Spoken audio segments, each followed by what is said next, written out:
శ్రీ గురుభ్యో నమ. వ్యాస విరచిత శ్రీమద్భాగవతంలో దశమ స్కందంలో నేడు మనం 27వ అధ్యాయం చెప్పుకోబోతున్నాం. ఇందులో 6 శ్లోకాలు పూర్వపాఠంలో మనం చెప్పుకోవడం జరిగింది. ఈ అధ్యాయంలో వర్ణిస్తున్నటువంటిది దేవేంద్రుడు, కామధేనువు ఇద్దరూ వచ్చి శ్రీకృష్ణ పరమాత్ముడికి గోవింద పట్టాభిషేకం చేయటం అనేటువంటిది జరుగుతుంది. గోవింద నామాన్ని స్మరించి స్వామివారికి దివ్యమైనటువంటి క్షీరములతో అలాగే దివ్య జలాలతో అభిషేకించడం అనేటువంటి ఈ అధ్యాయంలో ప్రస్తావించడం జరిగింది. నేడు చెప్పుకోబోయేటువంటి శ్లోకాలలో దేవేంద్రుడు తాను చేసినటువంటి అపరాధానికి పశ్చాత్తాపడటం అనేటువంటిది మనం చెప్పుకుంటున్నాం. ముందుగా భగవత్స్మరణ చేసుకుని ప్రవచన ప్రారంభం చేసుకుందాం. ఓం శుక్లాంబరధరం విష్ణుం శశివర్ణం చతుర్భుజం ప్రసన్నవదనం ధ్యాయేత్ సర్వవిఘ్నోపశాంతయే. వ్యాసం వసిష్ఠనప్తారం శక్తేః పౌత్రమకర్షం పరాశరాత్మజం వందే సుతతాతం తపోనిధిం. వ్యాసాయ విష్ణురూపాయ వ్యాసరూపాయ విష్ణవే నమో వై బ్రహ్మనిధయే వాసిష్ఠాయ నమో నమః. నారాయణం నమస్కృత్య నరం చైవ నరోత్తమం దేవీం సరస్వతీం వ్యాసం తతో జయముదీరయేత్.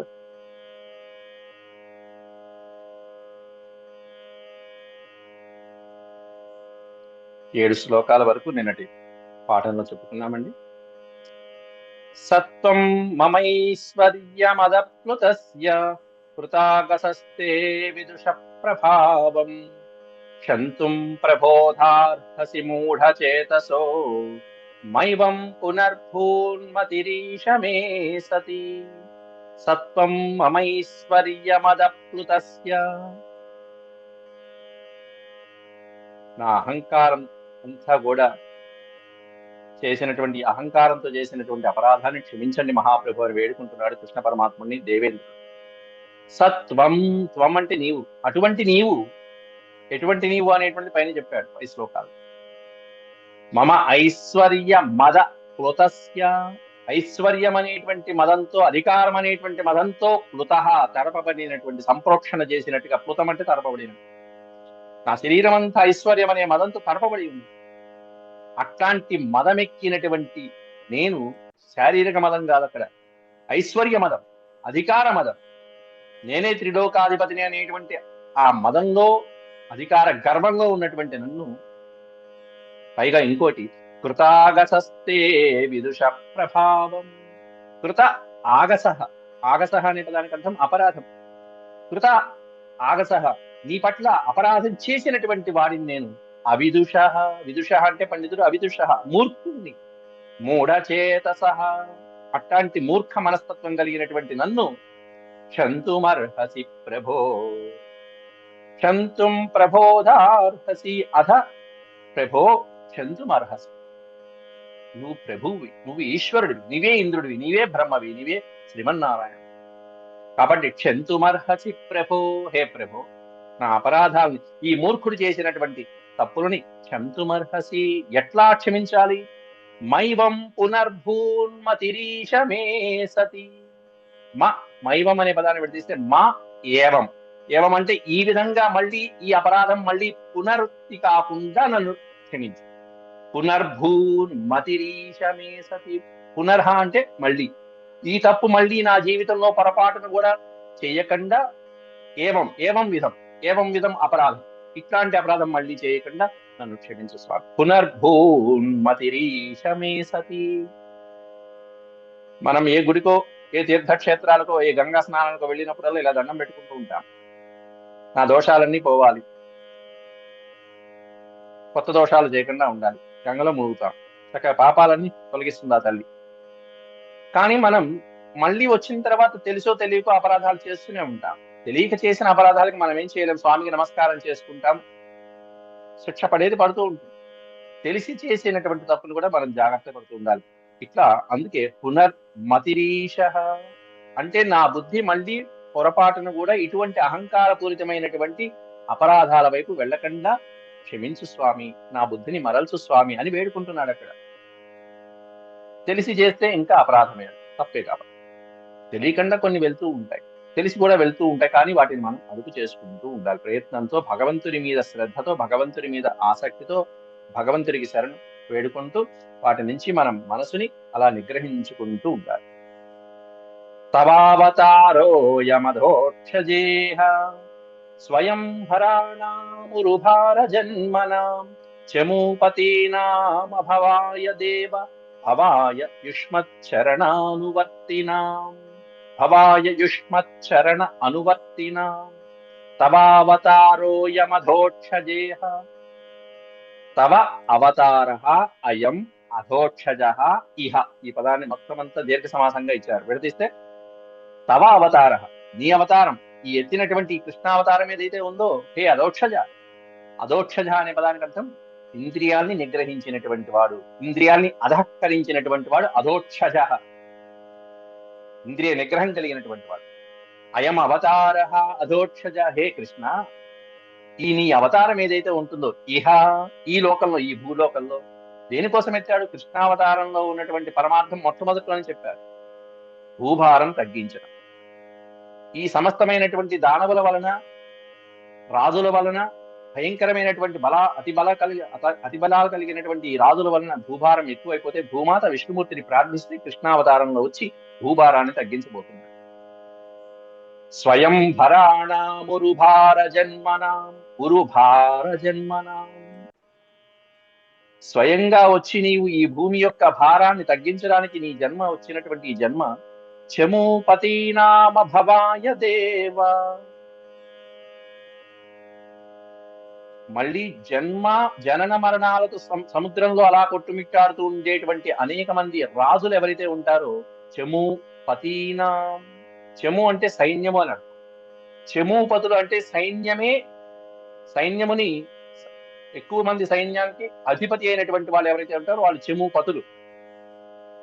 అంటే రాజులైనటువంటి వాళ్ళు, భూపాలులు, రాజులు మొదలైనటువంటి వాళ్ళు చమూపతులు అనబడతారు, సైన్యానికి అధిపతి. అట్లా చమూపతీనాం అభవాయ, అట్లాంటి సమస్తమైనటువంటి క్షత్రియ నిర్మూలనకి, క్షత్రియ నాశనానికి, వినాశనానికి. ఎందుకంటే వాళ్ళు చేసేటువంటి దోషాలు, వాళ్ళ అపరాధాలకి మళ్ళీ సంసార భవబంధాలు మళ్ళీ పుడతారు, మళ్ళీ చస్తారు, మళ్ళీ పుడతారు, మళ్ళీ చస్తూనే ఉంటారు. ఉరుభార జన్మనాం, అట్లాంటి చమూపతుల యొక్క నాశనం కోసమే నీ యొక్క జన్మదేవ. అంటే దుష్ట వినాశనం కొరకు, అలాగే శిష్ట రక్షణ కొరకు. ఆ శిష్ట రక్షణ అనేది భవాయ యుష్మచ్చరణానువర్తినాం. భవాయ అనే పదానికి అర్థం పుట్టటము అని ఒక అర్థం, రెండోది రక్షించుట, కాపాడుట, క్షమించుట అనే అర్థాలు ఉన్నాయి. భవాయ యుష్మచ్చరణానువర్తినాం, నీ చరణములని అనుసరించి, నీ చరణములనే శరణు వేడినటువంటి భక్తులైనటువంటి భాగవతోత్తముల్ని రక్షించడానికి, అటువంటి దుర్మార్గులైనటువంటి రాజులని, దానవులని, మళ్ళీ సంసార చక్రంలో పడేటువంటి వాళ్ళని శిక్షించడానికి నీ యొక్క అవతారం నాయన ఈ భూమి మీద, అందుకే నువ్వు ఈ అవతారంలో వచ్చావు అంటూ ఇంద్రుడు, అట్లాంటి నీవు నా అపరాధాల్ని క్షమించడానికి నీవే తగినటువంటి వాడివి ప్రభు. నమస్తుభ్యం భగవతే పురుషాయ మహాత్మనే వాసుదేవాయ కృష్ణాయ సాత్వతాం పతయే నమః. నమస్తుభ్యం అనే పదాన్ని పెడితే తుభ్యం నమః, నీ కొరకు నమస్కారం, నీకు నమస్కారం. నమస్తుభ్యం భగవతే, హే భగవతే, హే భగవత్ స్వరూప పరమపురుష, పురుషాయ మహాత్మనే నమః. వాసుదేవాయ, వసుదేవస్య అపత్యం పుమాన్, వసుదేవుని కుమారుడు వాసుదేవాయ కృష్ణాయ తే నమః. సాత్వతాం పతయే నమః. సాత్వతాం, సత్వగుణ ప్రధానుడైనటువంటి వాడు సాత్వతాం అని పిలువబడతాడు. సత్వగుణంతో పుట్టినటువంటి సమస్తము సాత్వికమే. అట్లాంటి సాత్వికమైనటువంటి గుణ ప్రధానమైనటువంటి వాడు ఎవరైతే ఉంటాడో, సత్వ ప్రధానుడైనటువంటి వాడు ఎవరైతే ఉంటాడో వాడిని సాత్వతాం అని పిలువబడతాడు. అట్లాంటి దానికి నువ్వు ప్రధానమైనటువంటి వాడి పతయే నమః, అధిపతివి. సాత్వతాం పతయే నమః.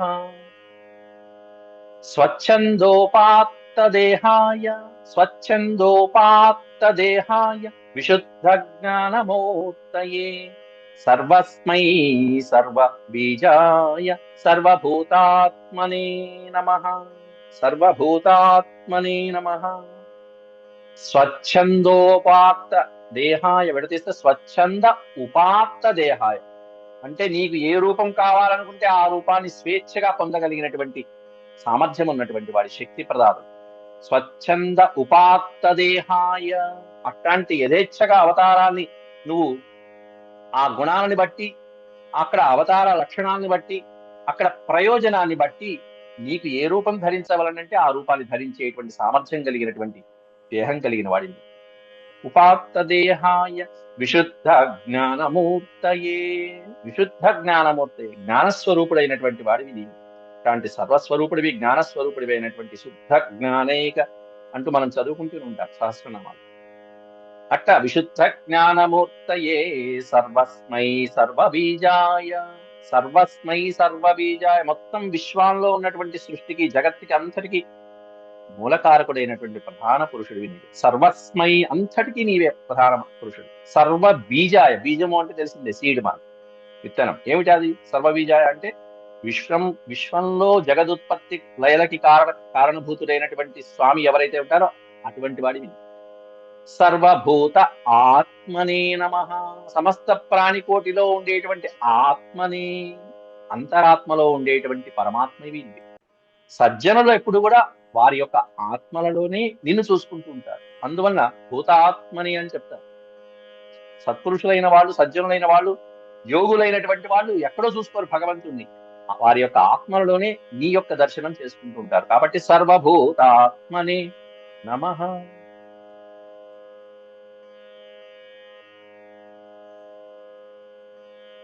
మయేదం భగవన్ గోష్ఠనాశాయాసారవాయుభిః చేష్టితం విహితే యజ్ఞే మానినా తీవ్రమన్యునా. మయేదం భగవన్ హే భగవన్ హే భగవన్ అంటూ ఆయన ఇంద్రుడు వేడుకుంటాడు. మయా ఇదం గోష్ఠనాశాయాసారవాయుభిః చేష్టితం విహితే యజ్ఞే మానినా తీవ్రమన్యునా.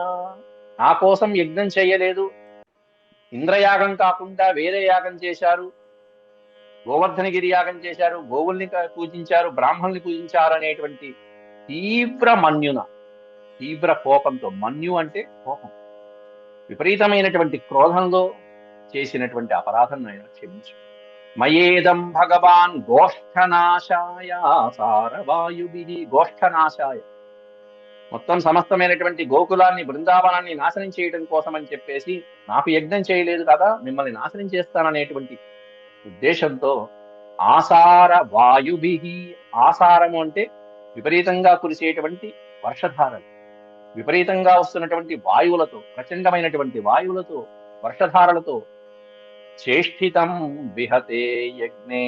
విహతే యజ్ఞే, నా యజ్ఞంని పాడు చేసేసి వారి యజ్ఞాన్ని చేయటం అనేటువంటి కారణంతో మానినా తీవ్రమన్యున. మానిన అంటే స్వాభిమానంతో, దురభిమానం కలిగినటువంటి ప్రవర్తనతో, తీవ్రమైనటువంటి కోపంతో త్వయేషానుగృహీతోస్మి భస్తస్తంభో వృధోద్యమః ఈశ్వరం గురుమాత్మానం త్వామహం శరణం గతః. త్వామహం శరణం గతః.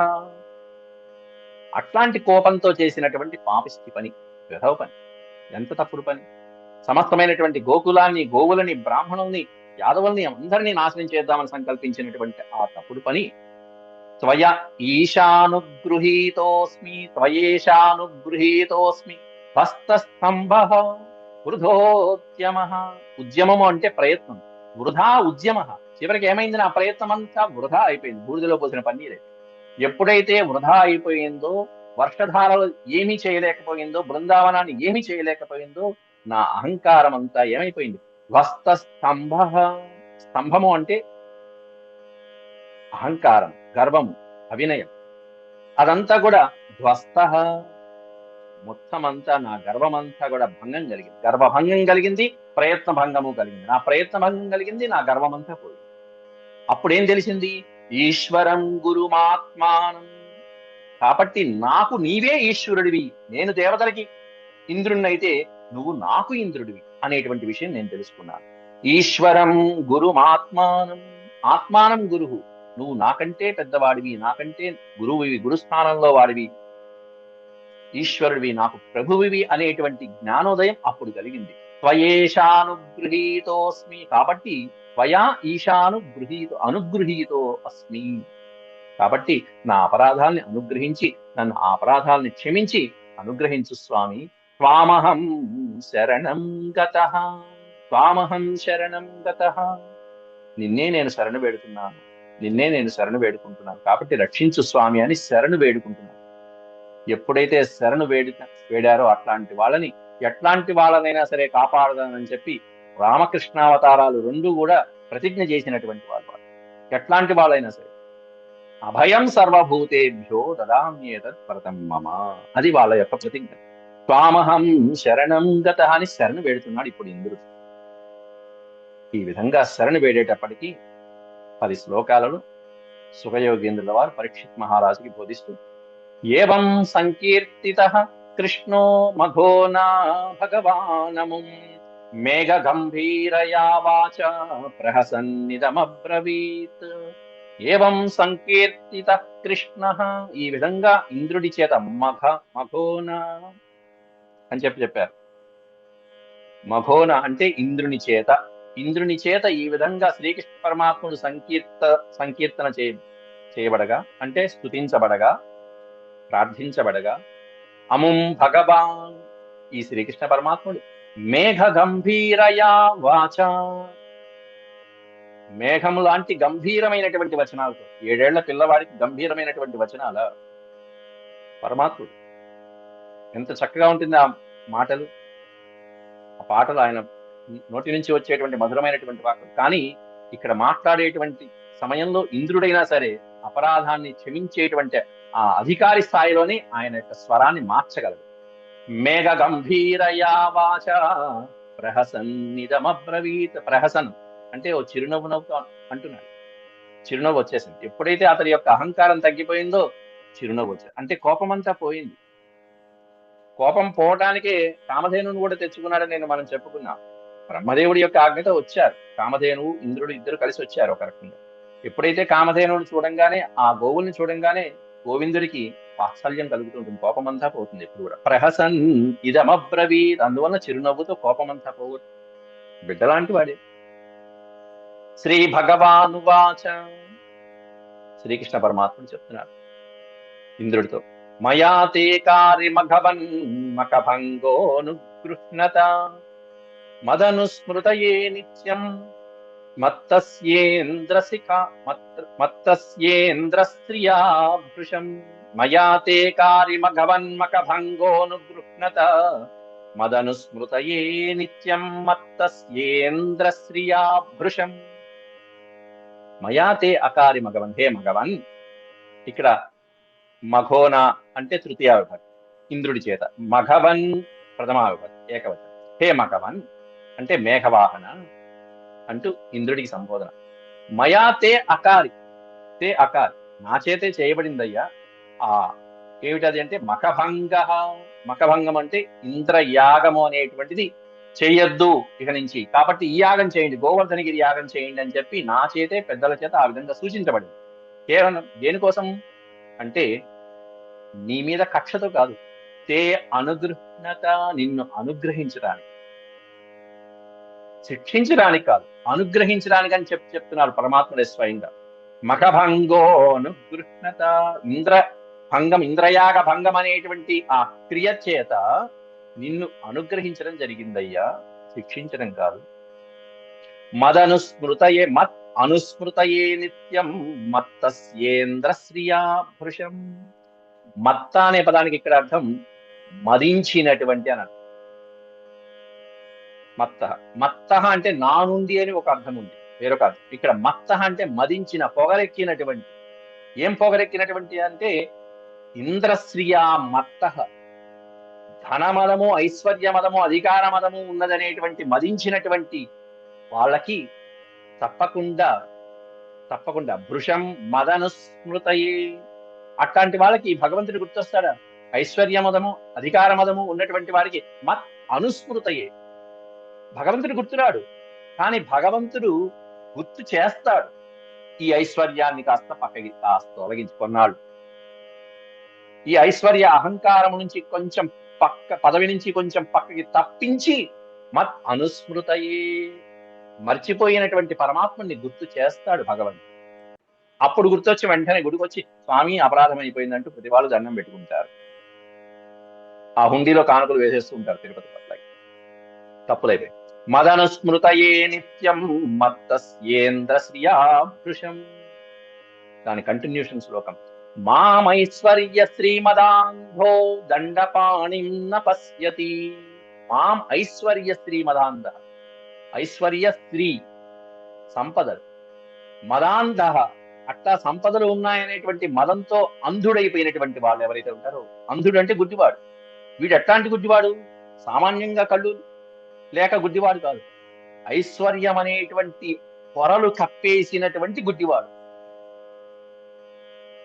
అట్లా ఐశ్వర్య స్త్రీ మద అంధ. అట్లాంటి వాడికి దండపాణి నపశ్యతి. ఈ ఐశ్వర్య మదాంధుడైనటువంటి వాడికి దండపాణి.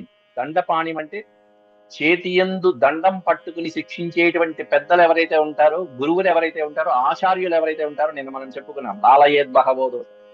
అట్లా దండపాణి. ఏ దండం ఇది? కాలదండం, యమపాశ దండం లాంటి దండం పట్టుకుని భగవంతుడు శిక్షించేటువంటి వాడు ఒకడు ఉన్నాడు. మన పైన ఒక అధికారి ఉన్నాడు, ఆయన దండిస్తాడు, శిక్షిస్తాడు, కాబట్టి ఆయన చెప్పినట్టు వినాలి అనేటువంటి లెక్క ఈ మదంతో ఉన్నటువంటి వాళ్ళకి ఉండదు. న పశ్యతి న గణయతి, వాళ్ళు చూడలేరు. అట్లాంటి మదాంధుడైనటువంటి వాడికి భగవంతుడు ఏం చేస్తాడట? తం భ్రంశయామి సంపద్భ్యో యస్య చేచ్ఛామ్యనుగ్రహం. తం భ్రంశయామి సంపద్భ్య. సంపద్భ్య అంటే వారి వారి వారి సంపదల నుండి, వారికి ఏ ఐశ్వర్యమైతే, ఏ మదమైతే కలిగిందో ఆ మదము నుండి, ఆ ఐశ్వర్య మదము నుండి. కొంతమందికి జ్ఞాన మదం కలుగుతుంది, మేమే పండితులం అనుకుంటారు. కొంతమంది ఐశ్వర్య మదం కలుగుతుంది, కొంతమందికి అధికార మదం కలుగుతుంది, కొంతమందికి బలమదం కలుగుతుంది, నేనే బలవంతుని అనేటువంటి. ఇట్లా రకరకాలు ఉంటాయి.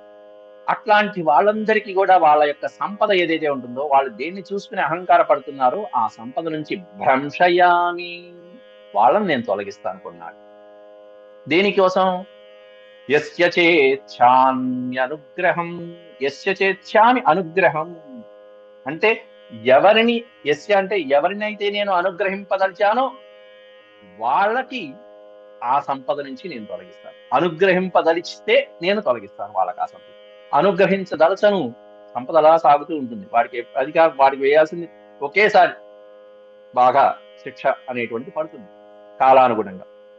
కానీ భగవంతుడి యొక్క అనుగ్రహం కావాలి అన్నప్పుడు మాత్రం వాడికి ఈ సంపద నుంచి భగవంతుడు తప్పిస్తాట.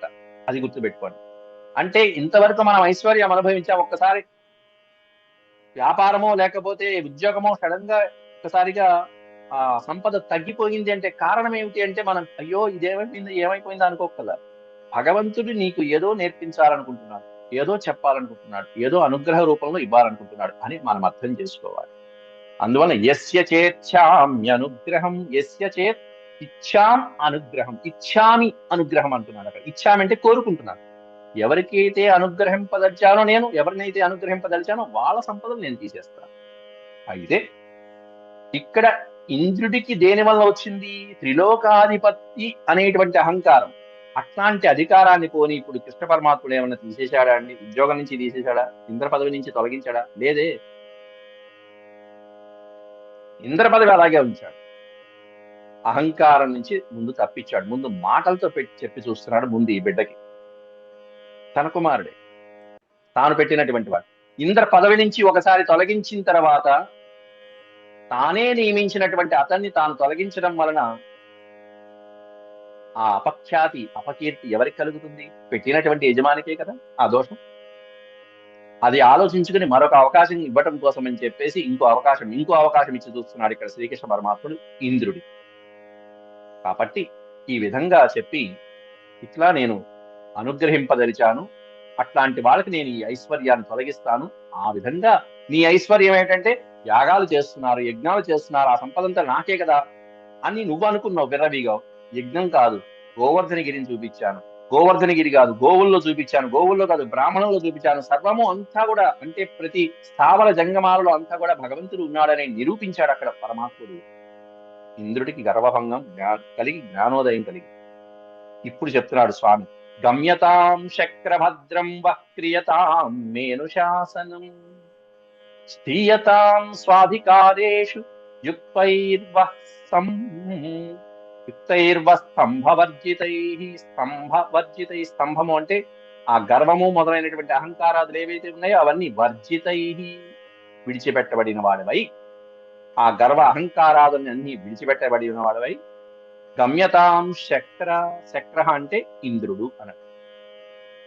ఓ ఇంద్ర, భద్రం వహ. వహ అనేటువంటిది ద్వివచన వాచనం. మీకు శుభమగుగాక. భద్రం అనే పదం మంగళకరమైనటువంటి పదం. భద్రం, భద్రం అంటే శుభకరము, మంగళకరం. మీకు శుభమగుగాక, మీకు శుభం, మీకు మంచి కలుగుగాక. వహ భద్రం, మీకు మంచి కలుగుగాక అన్నాడు అక్కడ. వహ అంటే అక్కడ ఇంద్రుడు, ఇంద్రుడికి సహకరించినటువంటి వరుణ దేవుడు, మీ ఇద్దరికి మంచి కలుగుగాక. ఎందుకంటే అక్కడ ఇంద్రుడికి వాయువులు సహకరించారు, వాయుదేవుడు మరుతులతో పాటు వచ్చాడు. అంతేకాకుండా మేఘాలతో పాటుగా వరుణదేవునితో సహాయంతో వచ్చాడు. అందువల్ల వర్షం కురిపించాడు. కాబట్టి మీకు శుభం కలుగుగాక, నేను క్షమిస్తున్నాను, వెళ్ళిరా. గమ్యతాం శక్రభద్రం వక్రియతాం మేనుశాసనం. మే అనుశాసనం క్రియతాం. నా యొక్క శాసనాన్ని మీరు పరిపాలించండి. నేను ఏదైతే అధికారం ఇచ్చానో, నేనైతే పదవినిచ్చానో, నా ఆజ్ఞని శిరసా వహిస్తూ చక్కగా మీరు ప్రజాక్షేమానికి పాటుపడండి. స్థీయతాం స్వాధికారేషు అని స్పష్టంగా చెప్పారు. ఇక్కడ పైన ఏమన్నా తం భ్రంశయామి సంపద్భ్య అన్నారు, సంపదల నుంచి నేను తొలగిస్తాను అబ్బాయి అన్నాడు. ఇక్కడ ఏమన్నా స్వ అధికారేషు స్థీయతాం అన్నారు. మీరు మీ అధికారాన్ని జాగ్రత్తగా భద్రపరచుకోండి, జాగ్రత్తగా చూసుకోండి. స్థీయతాం అంటే నీ అధికారం తీయట్లేదురా అబ్బాయి, నీ పదవి తీయట్లా, నీ కుర్చీలోంచి ఓడబేయట్లా నిన్ను. స్థీయతాం, నిన్ను అక్కడే కూర్చోబెట్టు. ఇదే పద్ధతి చాలా మంది రాజులు అమలు చేస్తూ ఉంటారు. యుద్ధాలకి వెళ్తారు, యుద్ధాల్లో ఒక రాజుని జయిస్తారు. ఆ జయించినటువంటి రాజునే మళ్ళీ సామంత రాజుగా పన్ను కట్టించుకుంటూ ఆ రాజునే అక్కడ రాజ్యంలో స్థాపన చేస్తారు. ఎందుకంటే ఆ రాజుకి ఆ ప్రాంతంలో స్థాన బలము, అధికార బలము, మెళుకువలు తెలిసినటువంటివి, ప్రజల గురించి కష్ట నష్టాలు అని తెలుసు. కాబట్టి ఆ అధికారిని అక్కడ పెట్టేసి ఆ రాజుని అక్కడ స్థాపించి సామంత రాజుగా చేసుకుని ఇలా చాలా మంది పరిపాలన చేస్తూ ఉంటారు. అదేవిధంగా ఇంకొక అవకాశం ఇద్దామా అన్నట్టుగా ఓ తండ్రిలాగా ఆలోచించి స్వాధికారేషు స్థీయతాం యుక్తైర్వహ. వహ అనే పదం మళ్ళీ ఇక్కడ పెట్టారు. యుక్తైర్వహ, యుక్త అనే పదం పెట్టారు అక్కడ. యుక్తైర్వహ, యుక్తై అనే పదం ఇక్కడ ఏంటంటే వాళ్ళకి మీరు అప్రమత్తంగా ఉండండి. అప్రమత్త అంటే జాగ్రత్తగా ఉండండి అన్నట్టుగా ఒక రకంగా స్వామి చెప్పినటువంటి మాట. యుక్తైర్వహ, యుక్తాయుక్త విచక్షణ జ్ఞానం అంట. అంటే ఏది మంచి ఏది చెడు అనేది తెలుసుకుని ప్రవర్తించండి, మీరిద్దరు జాగ్రత్తగా ప్రవర్తించండి. యుక్తైర్వహ స్తంభవర్జితై. ఎప్పుడు స్తంభవర్జితై యుక్తైర్వహ. మీరు మీ అహంకారాలని, గర్వాలని విడిచిపెట్టినట్లయితే మీకు శుభం కలుగుతుంది, మీకు మంచి, అది మీకు యుక్తమైనది, అది మీకు తగినది. ఎందుకంటే మీరు దేవేంద్రుడు, మిమ్మల్ని చూసి ఎంతో మంది నడుచుకుంటూ ఉంటారు, ప్రవర్తిస్తూ ఉంటారు. కాబట్టి మీరు ఈ గర్వ అహంకారాలను విడిచిపెట్టండి, ఇది మీకు యుక్తమైనది నాయన అని చెప్పి ఇంద్ర వరుణులకి ఆదేశించి శ్రీకృష్ణ పరమాత్ముడు అథాహసురభి కృష్ణమభివంద్య మనస్విని స్వతంతానైరుపామంత్య గోపరూపిణమీశ్వరం అని చెప్పి, గోపరూపిణం, గోపాల రూపంలో ఉన్నటువంటి ఈశ్వరుడు అంటే ప్రభువు, గోపాల రూపంలో ఉన్నటువంటి ఈ శ్రీకృష్ణ పరమాత్ముడికి అథ ఆహ సురభి. ఆహ అంటే పలికింది, సురభి ఈ విధంగా పలికింది. ఇంద్రుడితో పాటు వచ్చినటువంటి కామధేను ఎట్లా కృష్ణమభివంద్య మనస్విని, చక్కటి మంచి మనసు కలిగినటువంటి ఆ సురభి కృష్ణ పరమాత్ముడికి అభివంద్య నమస్కారం చేసింది. ఎట్లా నమస్కారం చేసింది? ఎవరితో వచ్చింది? స్వసంతానై, తన యొక్క సంతానంతో పాటుగా వచ్చింది. కామధేను యొక్క సంతానం ఎవరైతే ఉన్నారో ఆ సంతాన క్రమమంతా వంశంలో వాళ్ళందరూ వచ్చేసారు. స్వసంతానైరుపామంత్ర్య. ఉపామంత్ర్య, ఉప అంటేనే సమీపం అన్నట్టు. ఉప ఆమంత్ర్య, తన సంతానం రఘువంశంలో వస్తుంది. నందిని ధేనువుని పూజించమని చెప్పి వశిష్ఠుడే చెప్తాడు దిలీప మహారాజు. ఆ నందినిని 21 రోజులు సేవిస్తాడు దిలీప మహారాజు. అట్లా ఆ కామధేను యొక్క సంతానమైనటువంటి, ఆ సురభ యొక్క సంతానమైనటువంటి నందిని ప్రభుతమైనటువంటి అత్యద్భుతమైనటువంటి ధేనువులు ఎవరైతే ఉన్నారో వాటితో పాటుగా వచ్చి గోవులతో స్వసంతానైరుపామంత్ర్య కృష్ణమభివంద్య, కృష్ణ పరమాత్ముడికి నమస్కారం చేసి, ఎట్లాంటి కృష్ణ పరమాత్ముడు? గోరూపిణమీశ్వరం, గోపరూపం. గో అంటే తెలిసిందే, గోవుల్ని పాలించేవాడు. గోవుల్ని రక్షించేవాడు, గోవుల్ని పాలించేవాడు, గోపాలకుడి రూపంలో ఉన్నటువంటి ఈశ్వరుడు, ప్రభు అయినటువంటి శ్రీకృష్ణమభివంద్య. పరమాత్ముడికి నమస్కారం చేసి సురభి ఈ విధంగా అంటుంది పరమాత్మ, అయ్యా బ్రహ్మదేవుడు ప్రేరేపిస్తే మేము ఈ విధంగా వచ్చామండి అంటూ అక్కడ గోవింద నామస్మరణ చేసి సురభి, ఇంద్రుడు, అనేక మంది దేవతలతో పాటుగా బ్రహ్మాది దేవతలు కూడా వచ్చి ఆ స్వామిని చక్కటి క్షీరములతో, దివ్యమైనటువంటి జలాలతో అభిషేకించడం అనేటువంటి రేపటి ప్రసంగంలో మనం మరి చెప్పుకుందాం. ఇంతవరకు సెలవు. ఓం శాంతి శాంతి శాంతి. యదక్షరపద భ్రష్టం మాత్రాహీనం చ యద్భవేత్ తత్సర్వం క్షమ్యతాం దేవ. నారాయణ నమోస్తే. సర్వం శ్రీకృష్ణార్పణమస్తు. హరి ఓం.